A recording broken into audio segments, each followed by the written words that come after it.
Hello students, welcome to this lecture number 11, asymmetrical fault analysis. Asymmetrical fault analysis, this is the lecture number 11. कौन कौन सी asymmetrical fault होती है system में? एक होता है हमारा लाइन टू ग्राउंड फॉल्ट, एक होता है हमारा लाइन टू लाइन फॉल्ट और एक होता है हमारा लाइन टू ग्राउंड फॉल्ट. ठीक है, ये क्या होते हैं लाइन टू ग्राउंड, ये अभी हम समझते हैं. तो सबसे पहले let us do the analysis of line to ground fault.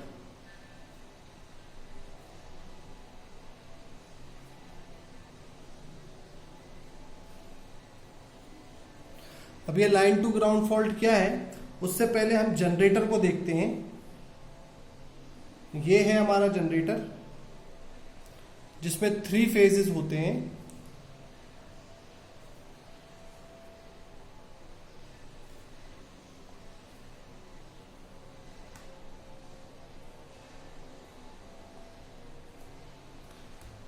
You can see clearly.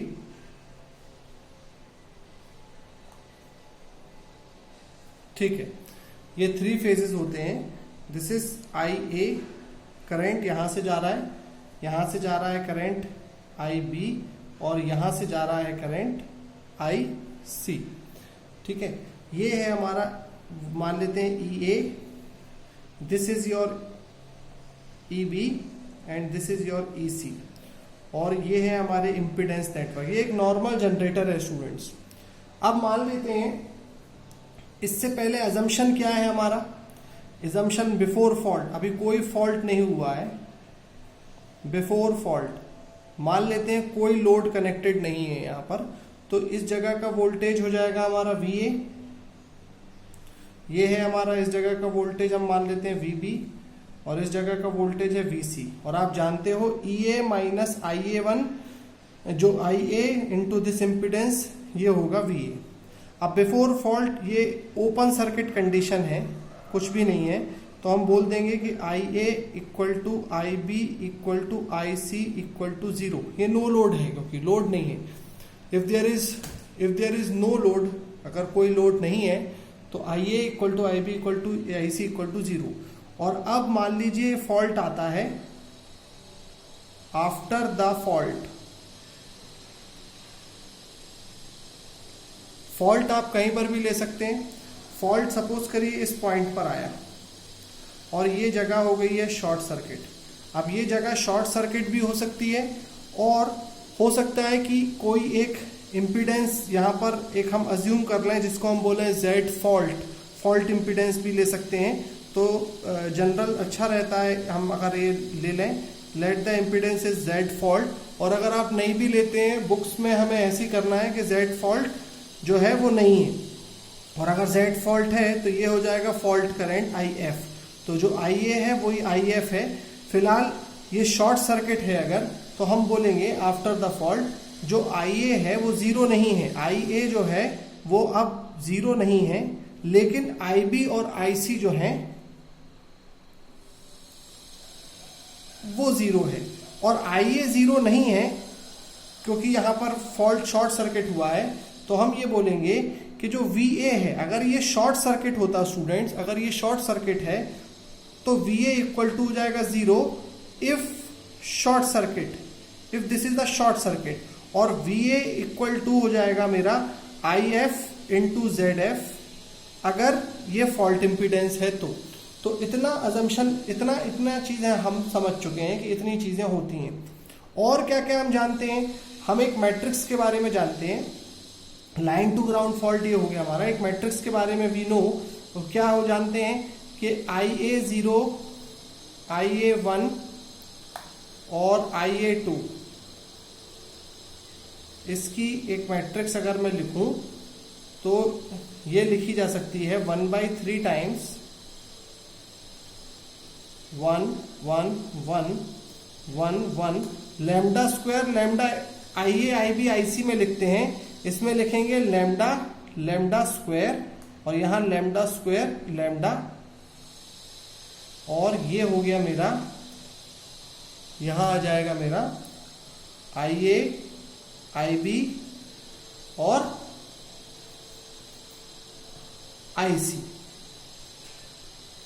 अब आप इस मैट्रिक्स को कंटिन्यू करते हैं, हम इस मैट्रिक्स के कंटिन्यूएशन में मुझे क्या मिलेगा, ये देखिए IB और IC की वैल्यू तो 0 है। यहां देखिए इस कंडीशन में देखो, हमें हमेशा इस मैट्रिक्स से ही प्रॉब्लम का सॉल्यूशन स्टार्ट करना है, इस मैट्रिक्स से ही। This is very very important matrix. और लाइन टू ग्राउंड फॉल्ट में हमें फाइनली पता क्या करना है, हमें अगर लाइन टू ग्राउंड फॉल्ट होती है तो फॉल्ट करंट क्या होगा ये पता करना है। What is the fault current? Fault current है IA, वो क्या होगा वहां तक हमें पहुंचना है। लेकिन अगर फॉल्ट एसिमेट्रिकल होगा तो इन 3 कंपोनेंट की वैल्यू क्या रहेगी वो हमने देखना है। तो यहां पर आप देखो IB equal to IC equal to 0 है। अगर मैं इसको पुट कर दूंगा तो मुझे मिल रहा है IA 0 बराबर IA, ठीक है ना। और ऐसे IA 0 बराबर क्या मल्टीप्लाई करेंगे तो क्या मिलेगा IA प्लस 0, ठीक है। फिर ये IA1 क्या मिल जाएगा, IA प्लस 0, ठीक है ना। तो IA1 कॉमा मैं कर देता हूं, IA1 भी मुझे क्या मिल रहा है 1/3 IA, और IA2 मुझे क्या मिल रहा है 1/3 IA, और ये भी 1/3 IA। तो इसका मतलब ये हो जाएगा कि जो IA है वो IA0, IA1 और IA2 सब कुछ मिला के क्या है IA/3। तो जो IA है वो है हमारा IF, और वो ही है हमारा 3 टाइम्स IA0।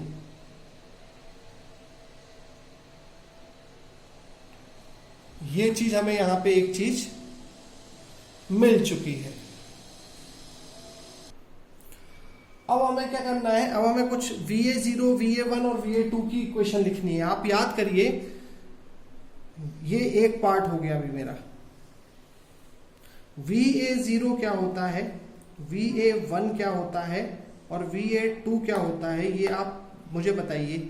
जब भी एसिमेट्रिकल फॉल्ट होगा एक 3 फेज सिस्टम में, ये है 3 फेज सिस्टम स्टूडेंट्स, अगर एसिमेट्रिकल फॉल्ट होगा तो आप बताओ पॉजिटिव, नेगेटिव और 0 सीक्वेंस में हमने क्या निकाला था कि VA1 की वैल्यू होगी EA माइनस IA1 Z1, और VA0 क्या होगा माइनस IA0 Z0, और VA2 क्या होगा माइनस IA2 Z2, ठीक है।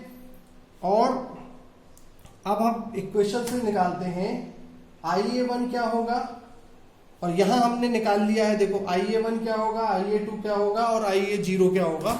ये IA की वैल्यूज निकाल ली है और ये हमने वोल्टेज कंपोनेंट्स की वैल्यू निकाल ली है। अब आप एक इक्वेशन ये वाली आपको याद है, अब आप एक इक्वेशन और याद करने की कोशिश करिए कि VA की वैल्यू, VB की वैल्यू और VC की वैल्यू क्या होती है मैट्रिक्स के फॉर्म में। अगर होती है 1 1 1 1 1 lambda square lambda lambda lambda square, और यहां आ जाएगा VA0 VB0 VA0 VA1 और VA2,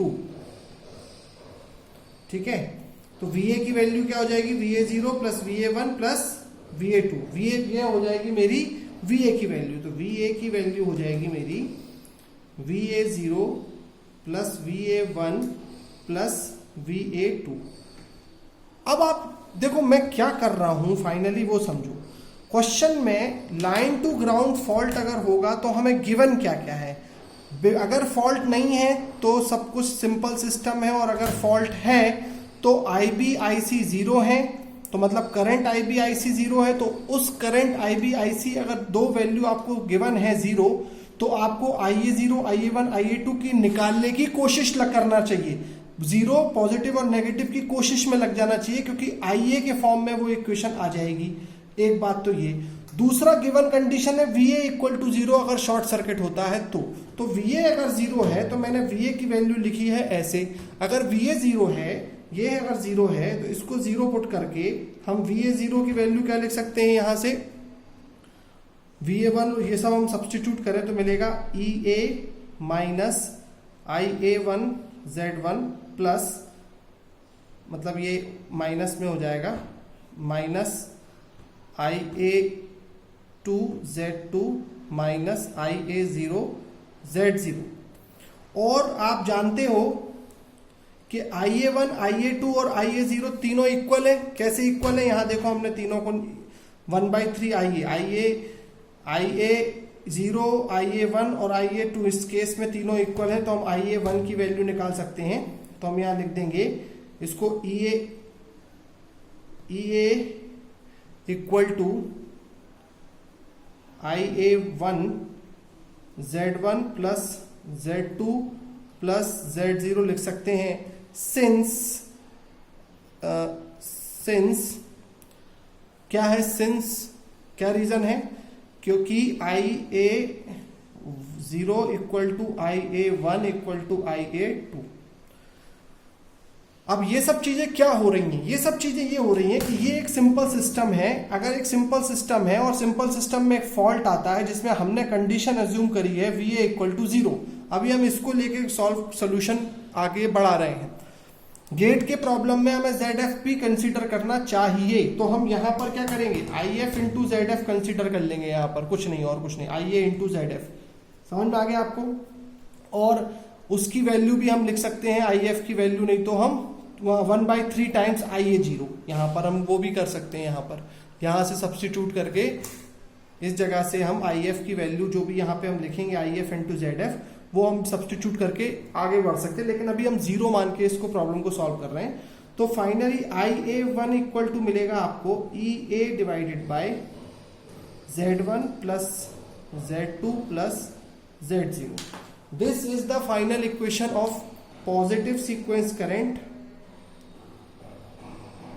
और ये पॉजिटिव सीक्वेंस करंट तक मैं क्यों पहुंचना चाह रहा हूं, क्योंकि मेरा टारगेट क्या है, मेरा टारगेट है फॉल्ट करंट पता करने का।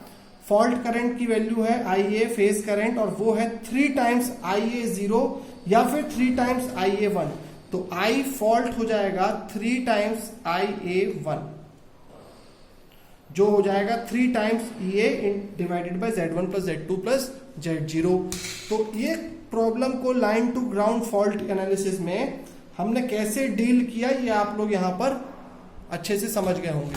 तो आई थिंक जो सिस्टमैटिक पॉइंट ऑफ व्यू है यहां से चल रहे हैं। आप हमेशा याद रखो IA0 positive negative zero sequence component की इक्वेशन IA IB IC के फॉर्म में हमें रिक्वायर्ड रहती है, और VA VB VC की इक्वेशन मतलब इस तरफ IA IB IC भी ले सकते हैं, ये वाली एक रिक्वायर्ड रहती है। इन दो इक्वेशनों से हम आगे आगे चीजों को लेके जाते हैं। और फाइनली हमारा कंक्लूजन क्या है, हम कहाँ पहुंचना चाहते हैं, हम पहुंचना चाहते हैं फॉल्ट करंट के पास। फॉल्ट करंट की वैल्यू हमें पता चले, न्यूट्रल करंट की वैल्यू हमें पता चले, जीरो सीक्वेंस कंपोनेंट की वैल्यू हमें पता चले। ऐसे जो जो भी पूछा गया है वो यहाँ डेटा से मिल जाएगा। फाइनली आपको ये याद रखना है अब कि IA1 यानी कि 3 टाइम्स IA1 फॉल्ट करंट, और IA1 की वैल्यू अगर लाइन टू ग्राउंड फॉल्ट होता है तो EA divide by Z1 plus Z2 plus Z0 होगी। और अगर ZF है, if there is the presence of ZF यानी फॉल्ट इंपिडेंस की अगर प्रेजेंस है, तो कैसे उसको डील करेंगे, तो डील करने का तरीका ये हो जाएगा, उस कंडीशन में हम क्या करेंगे वो मैं आपको बता देता हूं। तो अब वो देखते हैं, इसके लिए मैं इसको मिटा देता हूं। अब आगे क्या केसेस आएंगे वो देखिए। देखो आगे अब 2 और केसेस पॉसिबल हैं। तो ये था मेरा केस नंबर 1 जो मैंने अभी आपसे डिस्कस किया, केस नंबर 1। ये है मेरा केस नंबर 2। और एक और केस पॉसिबल है, केस नंबर 3, जिसमें केस नंबर 2 और केस नंबर 3 को अभी हम साथ में कर लेते हैं, जिसमें अगर ग्राउंड भी हो, ग्राउंड तो रहता ही है, ग्राउंड इंपीडेंस भी है Zn, मतलब ये क्वेश्चन में बहुत ध्यान से आपको चेक करना पड़ेगा कि ग्राउंड भी है या नहीं है, ठीक है ना। तो अब अगर ग्राउंड है और Zn है तो क्या करेंगे वो देखिए। तो हमें हमेशा अपनी इक्वेशंस ध्यान रखनी है। अब मैं पूरी इक्वेशन लिखने की मुझे ज़रूरत महसूस नहीं हो रही है। मेरा टारगेट क्या है, व्हाट इज माय टारगेट? मेरा टारगेट है टू कैलकुलेट फॉल्ट करंट। और फॉल्ट करंट क्या है? IF।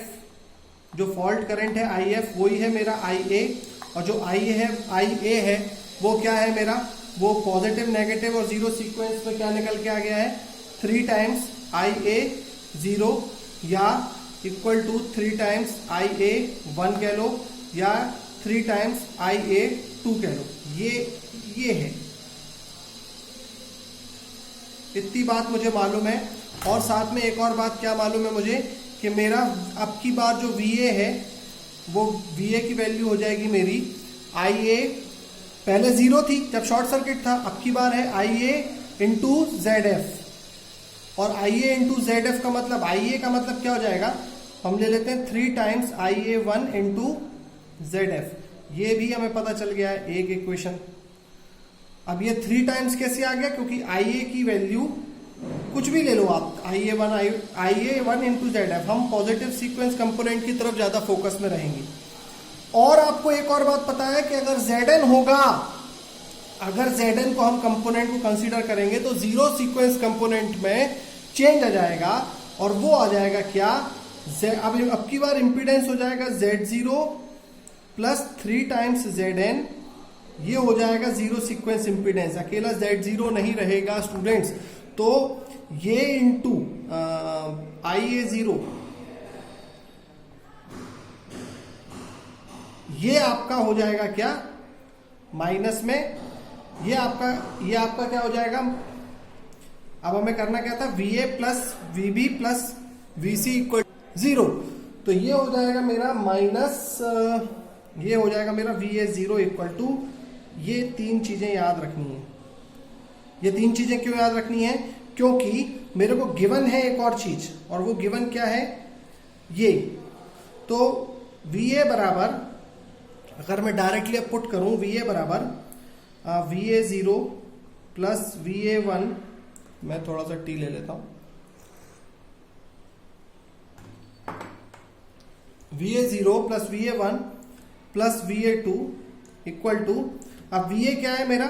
VA है मेरा 3 times IA1 into ZF equal to VA0, VA1, VA2। तो VA0 की वैल्यू यहां से लिख देता हूं माइनस IA0। IA0 की वैल्यू IA1 ही होगी, तो IA1 into Z0 plus Zn plus EA minus IA1 Z1 minus IA1 Z2। अब अगर मैं इसको सिंप्लीफाई करूं तो उस साइड चले जाएंगे सारे के सारे, EA इधर ही रह जाएगा, तो मिल जाएगा मुझे EA बराबर, इधर आ जाएंगे सब, IA1 कॉमन ले लिया मैंने, Z0, अच्छा ये 3 है, Z0 plus Z1 plus Z2 plus 3Zn plus 3ZF, सही है ना। तो अब हो जाएगा IA1 equal to EA divided by Z0 plus Z1 plus Z2 plus 3 times Zn plus ZF। तो ये हो जाएगा मेरा positive sequence component of current, ये हो जाएगा मेरा positive sequence component of current. अगर और इसी में 3 से मल्टीप्लाई करके मैं I फॉल्ट निकाल लूंगा। अगर Zn और ZF गिवन है तो इस तरीके से आपको उसको कंसीडर अपने फॉल्ट एनालिसिस में करना पड़ेगा। तो ये वाली जो फॉल्ट एनालिसिस का पहला भाग है लाइन टू ग्राउंड फॉल्ट, इसमें ये कंप्लीट पोर्शन ऑफ एनालिसिस हो गया with fault impedance, with neutral impedance and without neutral impedance and without fault impedance. तो ये कंप्लीट आपका यहाँ पे हो चुका है। और अब आपको बनाने को आ जाता है कई बार कि इसका इक्विवेलेंट डायग्राम ड्रॉ करके बताइए। तो इक्विवेलेंट डायग्राम कैसे ड्रॉ करेंगे हम इसका, वो देख लेते हैं दोनों कंडीशंस में। तो यहाँ आप, आई होप कि आप इसको नोट कर चुके होंगे, तो मैं इसको मिटा देता हूं और इक्विवेलेंट डायग्राम हम ड्रॉ करेंगे। इक्विवेलेंट डायग्राम ऐसा होना चाहिए जिसमें हमारी क्लियरिटी आनी चाहिए जो हम बताना चाह रहे हैं। तो हमारा एक जनरेटर है, this is our generator with EA, और ये है हमारा Z1। और हम आगे बढ़ते हैं तो अब हमें मिलेगा Z2, और आगे आ जाते हैं तो अब हमें मिलेगा Z0, और हम ये बोलेंगे कि ये आपस में अब ये कनेक्टेड है, सिंपल। तो हम ये बोलेंगे कि यहाँ जो करंट है IA1 बराबर IA2 बराबर IA0, ये तो एक बात हो गई, और ये EA हो गया। और इस तरीके से हम निकाल सकते हैं फॉल्ट करंट क्या होती है, आपको मालूम है। ये है केस नंबर 1। और केस नंबर 2 क्या था, केस नंबर 2 क्या है, केस नंबर 2 हो जाएगा मेरा, this is Z1, this is generator EA, ये है हमारा Z2, ये है हमारा, बुक्स में थोड़ा दूर दूर बना देते हैं।